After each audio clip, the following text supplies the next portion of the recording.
Sweet ಅಂದರೆ ಯಾರಿಗೆ ತಾನೇ ಕ್ರೇವಿಂಗ್ ಆಗಲ್ಲ ಹೇಳಿ. ಹಳೆ ಕಾಲದಲ್ಲೆಲ್ಲ ಏನಾದರೂ ಸ್ವೀಟ್ ತಿನ್ನಬೇಕು ಅಂತ ಅಂದರೆ ಹಸಿ ಕೊಬ್ಬರಿ ಮತ್ತು ಬೆಲ್ಲನ ಮಿಕ್ಸ್ ಮಾಡಿಕೊಂಡು ತಿಂತಾಯಿದ್ರು.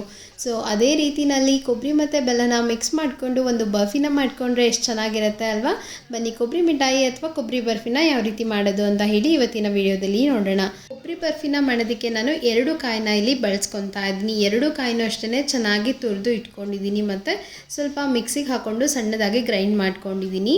ಮೊದಲು ಒಂದು ಕಡಾಯಿಗೆ ನಾನು ಒಂದು 2 ಟೇಬಲ್ ಸ್ಪೂನಷ್ಟು ತುಪ್ಪನ ಸೇರಿಸ್ಕೊಂಡು ತುಪ್ಪ ಚೆನ್ನಾಗಿ ಮೆಲ್ಟ್ ಆದಮೇಲೆ 3 ಕಪ್ಪಷ್ಟು ಹಸಿ ಕೊಬ್ಬರಿನ ಹಾಕ್ಕೊಂಡು ತುಪ್ಪದಲ್ಲಿ ಚೆನ್ನಾಗಿ ಇದನ್ನು ಫ್ರೈ ಮಾಡ್ಕೋಬೇಕಾಗತ್ತೆ. ನೀರಿನಂಶ ಎಲ್ಲ ಹೋಗೋವರೆಗೂ ಕೊಬ್ಬರಿನ ಚೆನ್ನಾಗಿ ಫ್ರೈ ಮಾಡ್ಕೊಂಡ್ಮೇಲೆ ನಾನಿಲ್ಲಿ 3 ಕಪ್ಪಷ್ಟು ಹಸಿ ಕೊಬ್ಬರಿಗೆ 1/4 ಕಪ್ಪಷ್ಟು ಬೆಲ್ಲನ ತೊಗೊಂಡಿದ್ದೀನಿ. ಸ್ವಲ್ಪ ಸ್ವೀಟ್ ಜಾಸ್ತಿ ಬೇಕು ಅಂತಂದರೆ ನೀವು ಜಾಸ್ತಿನೂ ಕೂಡ ಮಾಡ್ಕೋಬೋದು.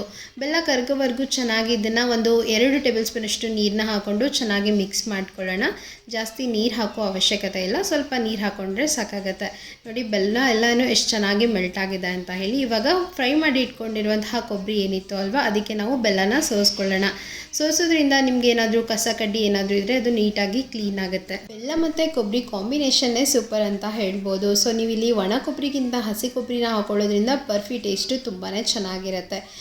ನೀವು ಸಕ್ಕರೆ ಬದಲಿಗೆ ಬೆಲ್ಲನ ಬಳಸ್ಕೊಳ್ಳೋದ್ರಿಂದ ಹೆಲ್ತಿಗೂ ಕೂಡ ತುಂಬಾ ಒಳ್ಳೆಯದು. ಸಕ್ಕರೆ ಹಾಕ್ಕೊಂಡ್ರೆ ಬೇಗ ಬರ್ಫಿನ ಕಟ್ ಮಾಡ್ಕೋಬೋದು, ಬೆಲ್ಲ ಹಾಕ್ಕೊಳ್ಳೋದ್ರಿಂದ ಸ್ವಲ್ಪ ಲೇಟಾಗಿ ಬರ್ಫಿನ ಕಟ್ ಮಾಡ್ಕೋಬೋದು, ಅಷ್ಟೇ ಡಿಫ್ರೆನ್ಸು. ಬಟ್ ಬೆಲ್ಲ ಹೆಲ್ತಿಗೆ ತುಂಬಾ ಒಳ್ಳೆಯದು. ಬೆಲ್ಲ ಹಾಕೊಂಡ್ಮೇಲೆ ಕೈ ಬಿಡದಂತೆ ಚೆನ್ನಾಗಿ ಇದನ್ನು ಮಿಕ್ಸ್ ಮಾಡ್ಕೊಳ್ಳೋಣ. 5ರಿಂದ 10 ನಿಮಿಷಗಳ ಕಾಲ ನೀವು ಚೆನ್ನಾಗಿ ಇದನ್ನು ಮಿಕ್ಸ್ ಮಾಡ್ಕೋಬೇಕಾಗತ್ತೆ.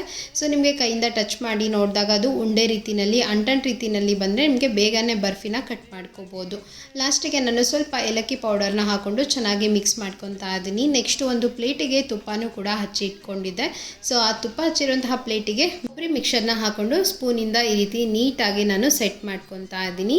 ಸ್ಪೂನಿಂದ ನೀಟಾಗಿ ಆಗಿಲ್ಲ ಅಂತಂದರೆ ಈ ಥರ ಒಂದು ಬೌಲಿಂದ ನೀವು ನೀಟಾಗಿ ಸ್ಪ್ರೆಡ್ ಮಾಡ್ಕೋಬೇಕಾಗತ್ತೆ. ಸೊ ನಾನು ರಾತ್ರಿ ಮಾಡಿಟ್ಕೊಂಡು ಬೆಳಿಗ್ಗೆವರೆಗೂ ಇದನ್ನು ಸೆಟ್ ಆಗೋದಕ್ಕೆ ಬಿಡ್ತೀನಿ. ಬೆಲ್ಲದ ಬರ್ಫಿ ಆಗಿರೋದ್ರಿಂದ ನಿಮಗೆ ಕಟ್ ಮಾಡೋದಕ್ಕೆ ಸ್ವಲ್ಪ ಟೈಮ್ ಬೇಕಾಗತ್ತೆ. ಸೊ ಅದಕ್ಕೆ ನಾನು ರಾತ್ರಿ ಮಾಡಿ ಇಟ್ಕೊಂಡು ಬೆಳಿಗ್ಗೆ ಇದನ್ನು ಕಟ್ ಮಾಡ್ಕೊತಾ ಇದ್ದೀನಿ. ಎಷ್ಟು ನೀಟಾಗಿ ಬರ್ಫಿ ಬರ್ತಾ ಇದೆ ನೀವು ಇಲ್ಲಿ ನೋಡ್ಬೋದು. ಖಂಡಿತ ನೀವು ಟ್ರೈ ಮಾಡಿ ಹೇಗಾಗಿದೆ ಅಂತ ಹೇಳಿ ಕಾಮೆಂಟ್ ಬಾಕ್ಸಲ್ಲಿ ತಿಳಿಸಿ, ಓಕೆನಾ. ಈ ವಿಡಿಯೋ ನಿಮಗೆ ಇಷ್ಟ ಆದರೆ ಮತ್ತು ಇದೇ ರೀತಿ ಹೆಚ್ಚಿನ ರೆಸಿಪಿ ನಿಮಗೂ ಕೂಡ ಬೇಕು ಅಂತ ಅಂದರೆ ನನ್ನ ಚಾನಲ್ನ ಸಬ್ಸ್ಕ್ರೈಬ್ ಮಾಡ್ಕೊಳ್ಳಿ. Thank you.